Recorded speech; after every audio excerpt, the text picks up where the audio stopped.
Naunsyame ang dapat sanang delivery ng mga order na aluminum windows at glass ng negosyanteng si Wilfredo. Ito'y matapos ihain sa kanila kaninang umagang closure order mula sa Baguio City LGU. Wala na. Ay, sayang, yung mga boys ko, tambay din. Marami pa man akong sinasahuran.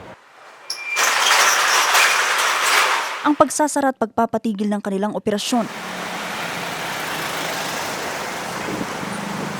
Bunga daw ng paglabag ng kanyang establishmento sa mga umiiral na ordinansa sa lungsod, kabilang na ang obstruction dahil sa kakulangan ng kanilang parking space. Wala naman akong violation, nadamay lang kami kasi yung iba dyan, naka-obstruction sila, nandiyan na sa kalsada yung mga kuha nila eh. Sa amin dito walang obstruction may parkingan.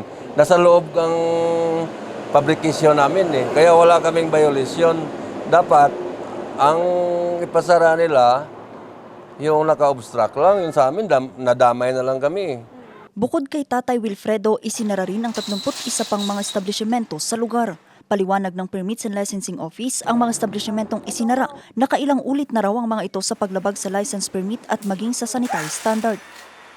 Kabilang ng paglabag sa Anti-Muma Ordinance at Smoke-Free Baguio Ordinance, Consolidated Anti-Mosquito-Borne Diseases Ordinance at Tax Ordinance. Noon, nag-issue sila sa amin ng temporary permit. Tapos ngayon, hindi na kami binibigyan. Dapat nung sa umpisa pa lang, hindi na sila nagbigay ng temporary permit para aware kami na maghanap kami ng ibang pwesto, di ba? Kita mo naman, ang luwang, nakaparking kami. Yung fabrication namin nasa loob, naka-roll up. Wala talagang violation, nagulat lang nga kami, bakit ganito? Kapon, nag-ikot pa siya dito eh. Ang pinaka-foremost na violation kasi nila is yung sa cleanliness. Alam naman natin na nasa kalsada siya. So nadadaanan siya ng nagkaroon sila ng pag-uusap, meeting sa barangay na they have to comply with undertaking. Nag-submit sila ng undertaking na titignan nila yung kalinisan, kaayusan, tapos walang overextension. Ngayon po, nag-overextend po sila. Tapos kung makita nyo naman, parang barong-barong. So eyesore talaga siya.